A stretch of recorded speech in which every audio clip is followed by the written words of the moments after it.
Hi there. तो आज हम लोग लीड कोड का प्रॉब्लम नंबर 3147 देख रहे हैं, taking maximum energy from the mystic dungeon.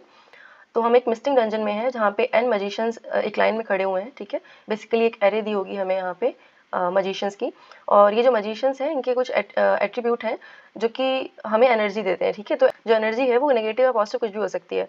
तो इस एग्जाम्पल में ये दो मजिशियन की एनर्जी पॉजिटिव है, फिर इन दोनों मजिशियंस की एनर्जी नेगेटिव है, फिर इसकी पॉजिटिव है। ठीक है, और we have been cursed in a way that after absorbing energy from magician I, we will keep instantly transported to magician I plus k, and this process will be repeated until we reach the magician where I plus k does not exist. तो यहाँ पे ये mention है कि we have to choose a starting point and then teleport with k jumps until you reach the end of the magician's sequence, absorbing all the energy during the journey.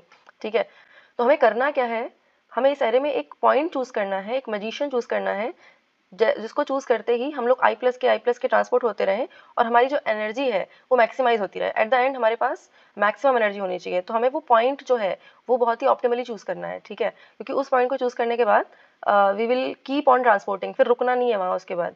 तो हमको यहाँ पे कोई भी पॉइंट चूज कर सकते हैं। इस वाली एरे में हमने ये वाला पॉइंट चूज किया है और इसके बाद हम लोग +3 ट्रांसपोर्ट हो गए हैं, यहाँ पे आ गए हैं, तो हमारी जो एनर्जी है टोटल 2 + 1 3 हो गई है। ठीक है, और अगर इस वाले एग्जाम्पल की बात करें तो हमने कोशिश करी है कि हम लोग मिनिमम पॉइंट से शुरुआत करें, क्योंकि हमें एटलीस्ट कहीं से तो शुरू करना ही पड़ेगा। We can not skip the array. तो हमको यहाँ पे -1 से शुरुआत करनी पड़ेगी और उसके बाद कोई भी मजिशियन है नहीं आई प्लस के पे, तो हमारे जो आंसर हो जाएगा वो -1 हो जाएगा। ठीक है, तो अभी इसको देखते हैं कि what exactly it is asking us. तो यहाँ पे लीड कोड वाला एग्जाम्पल ही देख लेते हैं पहले कि कुछ हमें इससे आइडिया मिल रहा है क्या कि हम कुछ कर सकते हैं।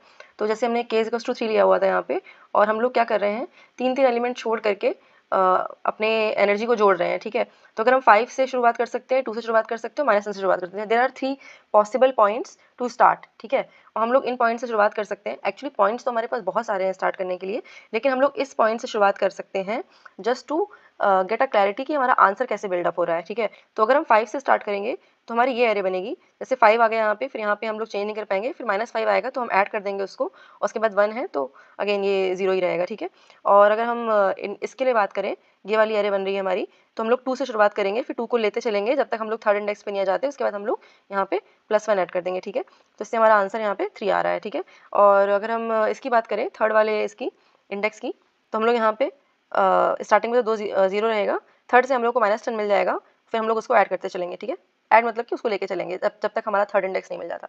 तो हम लोग यहाँ पे 3 इंडेक्स छोड़ करके, क्योंकि हमारा k 3 है यहाँ पे, इसलिए हम लोग k वाला एग्जांपल ले रहे हैं, 3 इंडेक्स छोड़ करके आगे बढ़ रहे हैं और सम करते चल रहे हैं। अरे ठीक है, तो इससे ऐसा लग रहा है कि हमारा आंसर बन जाएगा, लेकिन इससे आंसर नहीं बनेगा।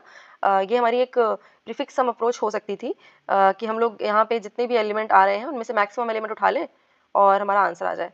लेकिन क्या है कि वो हमारा आंसर देगा नहीं, क्योंकि क्या है ना, प्रीवियस एलिमेंट्स को भी यहाँ पे जोड़ के चल रहे हैं। ठीक है, तो अगर हम लोग इसी को अगर हम लोग एक्सटेंड कर देना एग्जाम्पल, तो हमें थोड़ी और क्लैरिटी हो जाएगी। तो let's see this extended example to gain more clarity on the question. ठीक है, तो हमने यहाँ तक हमारा एग्जाम्पल था, हमने ये 3 एलिमेंट्स और जोड़ लिए अभी। ठीक है, तो हमारी जो एरे बन रही हैं, हम लोग जो प्रीफिक्स सम वाली एरे निकाल रहे हैं वो ये बन रही हैं। ठीक है, अभी यहाँ पे नोटिस करो कि पहली वाली एरे के लिए अभी यहाँ पे 7 आ रहा है, इसमें 1 आ रहा है, इसमें 0 आ रहा है। ठीक है, लेकिन अगर आंसर निकालने की कोशिश करें तो हम इस पॉइंट से शुरुआत कर सकते हैं, इस पॉइंट से 10 से। ठीक है, और आगे हमें कुछ करना नहीं है, क्योंकि k + 3 करेंगे तो आगे कुछ है ही नहीं, तो हमारा जो आंसर है वो 10 आ जाना चाहिए, है ना।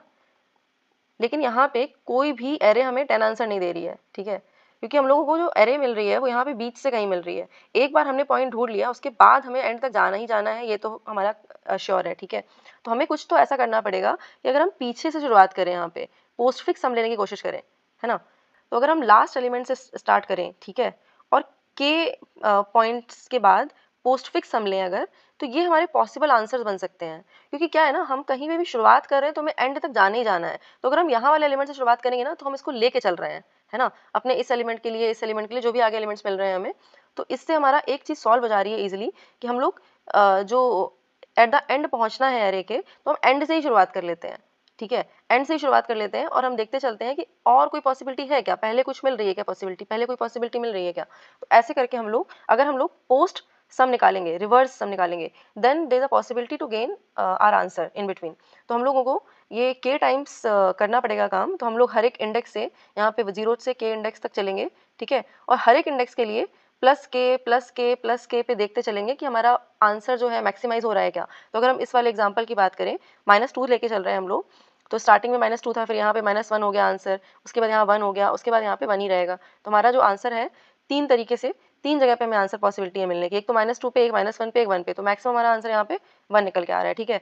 अगर हम इसकी बात करें 7 से लेके चल रहे हैं, तो 7 से लेके चलने पे हम लोग ऑफ कोर्स यहाँ तो 0 रखेंगे, उसके बाद यहाँ पे 7 मिल रहा है, यहाँ पे 2 मिल रहा है, ये 7 यहाँ पे 2 और यहाँ पे फिर से 7 मिल रहा है, ठीक है। तो हमारे पास तीनों में मैक्सिमम क्या है 7, ठीक है। और अगर हम ये 10 की बात करके चलें तो यहाँ पे हमें 10 मिल रहा है मैक्सिमम, ठीक है। अब ये ध्यान देने वाली बात है, यहाँ पे 10 ऑलरेडी मिल गया हमें, अब हम और ऐड करके देखते चलेंगे कि कोई और अच्छा आंसर मिल सकता है क्या। अगर मिल सकता है तो we will take that, otherwise this 10 is our answer. तो इससे हम लोगों को पोस्ट फिक्स हम निकालने से ये आसानी हो रही है कि हमें जो आंसर है हमारे ऑलरेडी बिल्डअप होते चल रहे हैं। We are not going to worry कि अरे अब तो बीच में वाला एलिमेंट लिया नहीं था, यहाँ से चल रहे हैं, यहाँ से चल रहे हैं, तो आंसर हमारा बनेगा नहीं, ऐसा नहीं है।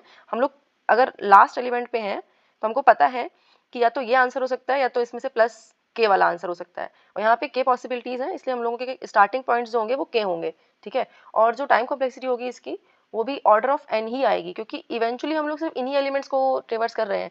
ऑल्दो हम लोग के इंटरवल में कर रहे हैं, लेकिन अगर देखा जाए तो अगर यहाँ पे हम लोग के टाइम्स एन बाई के एलिमेंट्स को ही ट्रेवर्स कर रहे हैं तो टोटल टाइम कॉम्प्लेक्सिटी भी तो एन ही होगी, है ना। तो that is the benefit of this approach कि यहाँ पे हम लोग सम भी लेते चल रहे हैं आराम से, मैक्सिमाइज भी निकालते चल रहे हैं और अपना आंसर भी बनाते चल रहे हैं, ठीक है। तो इसको कोड करना बहुत ही ईजी है। I will just code it up. Maximum variable लेके चलते हैं, इसकी वैल्यू इनिशियली इंटीजर डॉट मिन वैल्यू डाल लेते हैं, क्योंकि हमें कहीं ना कहीं एक विजिट से तो गो थ्रू करना ही पड़ेगा। We have to take this minimum value और इसको हम लोग मैक्सिमाइज करने की कोशिश करेंगे। तो यहाँ पे हम लोग एक आउटर लूप चला रहे हैं जो कि 0 से k तक वेरी कर रहा है। तो यहाँ पे total k postfix sum array बनेगी हमारी, ठीक है। और for each array we are doing this 1 iteration, ठीक है। तो अभी हम लोग उन एरे के एलिमेंट्स में चेक कर लेते हैं कि what is the maximum sum that we are getting, ठीक है। तो इनिशियली एक सम वेरिएबल ले लेते हैं जो कि हमारा सारा किसी भी एरे का पोस्ट फिक्स सम निकालते चलेगा।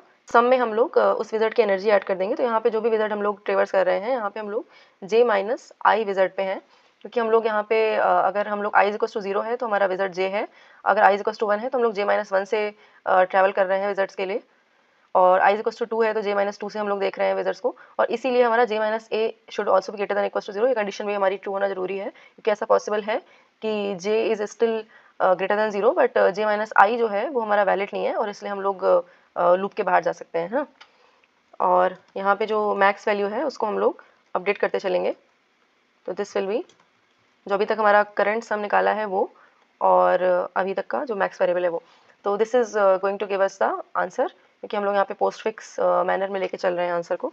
Eight the end we will return our answer, ठीक है। Let's submit this as well. तो यहाँ पे जो टाइम कॉम्प्लेक्सिटी होगी उसकी वो हमने भी डिस्कस किया था, which is order of n, क्योंकि हम लोग ये लूप जो है वो k टाइम चला रहे हैं और हर एक लूप में n बाई k एलिमेंट्स को प्रोसेस कर रहे हैं, ठीक है। तो ओवरऑल हमारी जो टाइम कॉम्प्लेक्सिटी है वो ऑर्डर ऑफ n ही हो जाएगी, ठीक है। स्पेस कॉम्प्लेक्सिटी हमारी ऑर्डर ऑफ 1 ही रहेगी, क्योंकि हम लोग कुछ भी और नहीं कर रहे हैं। तो या I think that was all for this video. Thank you for watching. I see you next one. Bye bye.